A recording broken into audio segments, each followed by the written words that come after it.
I pray for you, the anointing that makes you a captain, the Bible calls it an oil of gladness that makes you above your fellows. May that grace rest upon you now. And Samuel told Saul, he said, as you return, the first thing is restoration, that the donkey that has been missing would have been back home.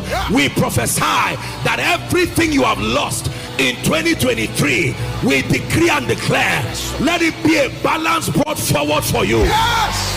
In the mighty name of Jesus, I speak restoration. Yes. I speak restoration. Yes. I speak restoration. Yes.